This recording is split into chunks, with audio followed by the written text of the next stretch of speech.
ఇప్పుడే జీ5 app download చేయండి. చూడండి మీ ఫేవరెట్ టీవీ షోస్ ఎప్పుడైనా ఎక్కడైనా. ఈగో ఈ అమ్మాయి చేయాల్సిందంతా చేసి ఆ నేరాన్ని పాపం మా త్రిష మీద వేస్తుంది.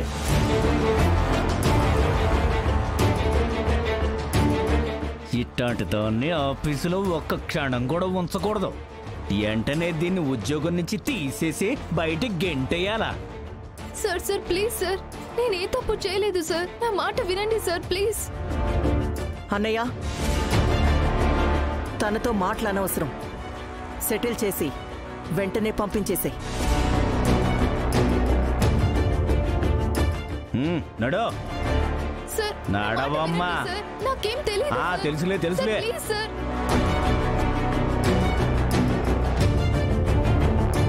ఇంత కష్టపడి సాక్ష్యం తీసుకొస్తే ఒక అమాయకురాల్ని శిక్షిస్తున్నారన్నమాట.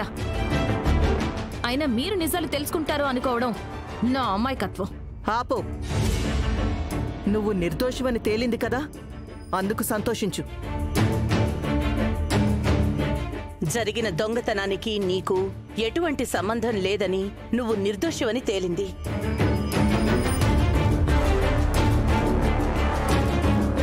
ఇక హ్యాపీగా నీ ఉద్యోగం నువ్వు చేసుకోవచ్చు. నాకు అవసరం లేదు.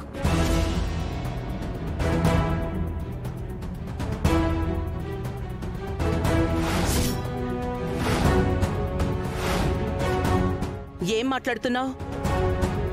అంటే ఈ ఉద్యోగం మానేస్తున్నావా? అవును, నా జాబ్కి రిజైన్ చేస్తున్నాను.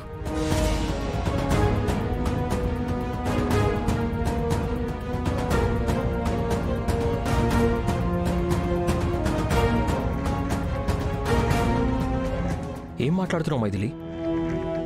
అసలు నువ్వే తప్పు చేయలేదని, జరిగిన దొంగతనానికి నీకు ఎలాంటి సంబంధం లేదని ప్రూవ్ అయిపోయింది కదా. అలాంటప్పుడు నువ్వు రిజైన్ చేయాల్సిన అవసరం ఏముంది? కరెక్టే సార్, నా అదృష్టం బాగుండి అసలు దొంగ దొరికింది కాబట్టి నేను ఏ నేరం చేయలేదు అని ప్రూవ్ అయింది. కాబట్టి నన్ను ఉద్యోగంలో ఉండమంటున్నారు. అదే నా దురదృష్టం కొద్దీ నా నిజాయితీని ప్రూవ్ చేసుకోలేకపోతే, పోయిన డబ్బు దొరక్కపోతే,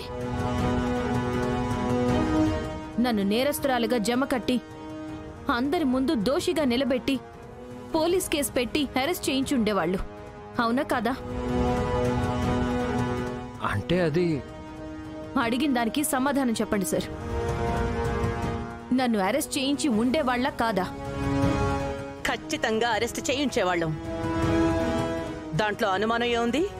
అంటే నేరాన్ని నిరూపించలేకపోతే నేను నిర్దోషినైనా మీరు నన్ను దోషిగానే చూసుండేవాళ్ళు.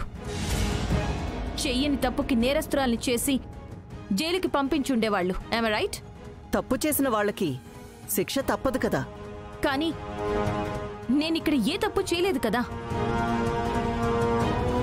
నన్ను నమ్మిన కంపెనీ కోసం ఎంత తగ్గడానికైనా నేను సిద్ధంగా ఉంటాను.